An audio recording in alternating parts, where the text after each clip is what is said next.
Bharatiya Janata party ने धोखा दिया है। हर समाज के लोग ये समझ गए हैं कि भारतीय जनता पार्टी पीडीए परिवार की दुश्मन है और ये चुनाव में भी हम लोगों को देखने को मिल गया। बीएलओ का हटाना, अधिकारियों का हटाना, पुलिस सिपाहियों के नाम पता जानकारी करना, फिर जात के आधार पर हटाना, जात के आधार पर निर्देश देना और फिर अपने अधिकारियों की गुपचुप बैठक करना। और बड़े बड़े अधिकारी जो लखनऊ में बैठते हैं, उन्होंने बाकायदा बैठक करके रणनीति बनाई है कि भारतीय जनता पार्टी को कैसे जिताएं, समाजवादियों को कैसे हराएं। लेकिन पीडीए परिवार के लोग सब एकजुट हो गए हैं। इस बार कितना भी ये साजिश कर लें, षड्यंत्र कर लें, कितनी भी रणनीति बना लें, लेकिन ये कामयाब नहीं होंगे। बेटियों के साथ अन्याय हो रहा है और बेटियों के साथ साथ इतना कानून व्यवस्था जीरो हो गई है कि बताइए पुलिस के साथ ही घटना हो जा रही है। सुनने में आ रहा है कि कानपुर में पुलिस की महिला कांस्टेबल या कोई पदाधिकारी थी, कांस्टेबल, उसके साथ ही घटना हुई हो। सोचो, पुलिस के साथ घटना हो गई हो और उसी शहर कानपुर में पुलिस के यहां पकड़े गए कितने 25 लाख रुपए। और याद कीजिए, पहले चांदी पकड़ी गई थी, आज पैसे पकड़े गए। पूरा पुलिस चला रही है सरकार को। ये स्थिति पैदा हुई है, केवल एक जिले में नहीं, हर जिले में ये स्थिति है। इस सरकार बनने के बाद सबसे पहले वो डीजीपी बने थे। वो क्या कह रहे हैं कि यूपी पुलिस बहुत दबाव में है। यूपी पुलिस बहुत दबाव में है, निष्पक्ष कार्रवाई नहीं कर पा रही है, दंगाई पर कार्रवाई करने पर उन्हें सस्पेंड कर दिया जाता है। अब आपको और क्या चाहिए बताइए? ये किसके इशारे बोल रहा है आखिरकार? और पुलिस से बेहतर और पुलिस का सच कौन जानता होगा? सोचिए आप, अगर पुलिस के इतने वरिष्ठ अधिकारी ये बात कह रहे हैं तो पुलिस का सच पुलिस से बेहतर कौन जानता होगा? और भाजपाइयों ने तो लगता है पुलिस की हथकड़ी लगा दी है। भाजपाइयों ने पुलिस पर भी हथकड़ियां लगा दी हैं। इतना दबाव में पुलिस है। सुनने में यहां तक आ रहा है कि जिलाधिकारी वो भारतीय जनता पार्टी के जिला अध्यक्ष बन गए हैं। अभी अंबेडकर नगर से सुनने में आ रहा है और वहां के हमारे कार्यकर्ता नेताओं ने भी बताया और प्रेस के जिम्मेदार लोगों ने भी बताया कि यहाँ के जिलाधिकारी जिला अध्यक्ष भारतीय जनता पार्टी बन गए हैं और प्रधानों को ढूंढ रहे हैं, कोठेदारों को ढूंढ रहे हैं, उनको डरा धमका रहे हैं, जबकि अभी नॉमिनेशन नहीं हुआ है। उसके बाद जिलाधिकारी ये कर रहे हैं। क्या ये आईएएस एकेडमी में ये सिखाया जाता है?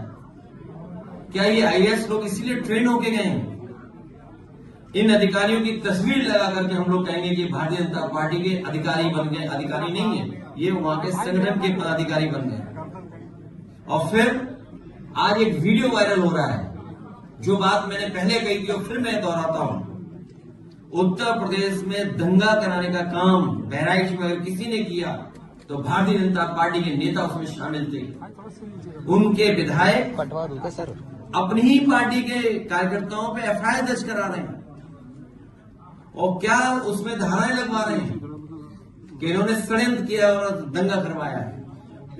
और जो एक वीडियो वायरल हो रहा है जिसमें मैं बधाई देना चाहता हूं पत्रकार को कि उसने हिम्मत जुटा करके कम से कम वो छिपे हुए वीडियो से जानकारी हासिल कर ली कि पुलिस प्रशासन था ही नहीं घंटों और उन्हें खुली छूट दी गई थी। इसी तरीके से हिटलर काम करता था। हिटलर अपने ट्रूपर्स को आगे कर देता था, अपने पार्टी के कार्यकर्ताओं को पुलिस की वर्दी पहना करके आगे कर देता था। हिटलर के जमाने में ये होता था। जांच करनी होगी।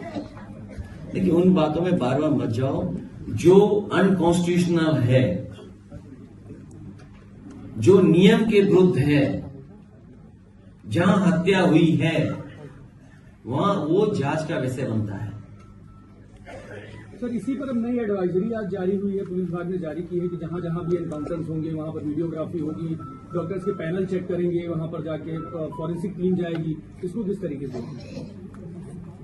ये सब किसके अधिकारी होंगे? जब बीजेपी की नियति साफ नहीं है, आप न्याय कैसे दोगे? आपको डीजीपी का स्टेटमेंट नहीं सुनाई दे रहा कि पुलिस दबाव में है, तो डॉक्टर दबाव में नहीं होंगे? और आप जानते हो कैमरा क्या दिखाता है? भीड़ है नहीं, हाथ में 2 रिवॉल्वर। ये नया जमाना है। और सोचिए बिजनौर में जो कस्टोडियल डेथ हुई है, मतलब कितनी उम्र का लड़का था, कितनी उम्र का? 18 साल। बताइए, 18 साल के लड़के को मार के जान ले लिया आपने। 4 पुलिस वाले नामजद जेल चले गए साहब। और पुलिस को जेल जाना पड़ रहा है। सोचिए किसके दबाव में पुलिस काम कर रही है। आप 18 साल के नौजवान की इतनी पिटाई कर रहे हैं कि उसकी जान चली जा रही है। और ये कस्टोडियल डेथ एक जगह नहीं हो रही है, पूरे उत्तर प्रदेश को इन्होंने कस्टोडियल डेथ में नंबर 1 बना दिया है। कस्टोडियल डेथ में नंबर 1 है, फेक इनकाउंटर में नंबर 1 है। और देखिए क्या है, कानून क्या कहता है, इनका संविधान क्या कहता है। अगर आपने एक यादव का इनकाउंटर कर दिया है, एनकाउंटर में हत्या कर दिया आपने, तो उसको बैलेंस करने के लिए हमें छतरी भी मारना पड़ेगा। मतलब ये कहां का कानून है? आपने एक यादव की हत्या कर दी, अब आपको बैलेंस करना है, समाज में दिखाना है कि निष्पक्ष है, तो आपने छतरी की भी हत्या कर दी। और उसके पिताजी घर वालों से कहा कि नहीं, ये तो विपक्ष की वजह से हत्या हुई है। सोचिए आप कंफ्यूज मत होइए, आप कंफ्यूज मत होइए। ये किसी लैब में तैयार हुआ नारा है, ये किसी लैब में तैयार हुआ नारा था। उन्हें किसी से बुलवाना था, तो उत्तर प्रदेश के मुख्यमंत्री से बेहतर कौन बोलता? उनकी छवि भी वैसी ही है। अगर वो कह रहे हैं कि बटो नहीं कटो नहीं, तो पीडीए परिवार भी तो नहीं बटेगा। तो वो तो नारा आपके लिए लगा रहे हैं कि पीडीए परिवार के लोग बटना मत। सर ओवैसी ने भी 2 कैंडिडेट उपचुनाव यूपी में उतार दिया है, क्या फर्क पड़ेगा सर? तुम समाजवादी हो, जाओ घर।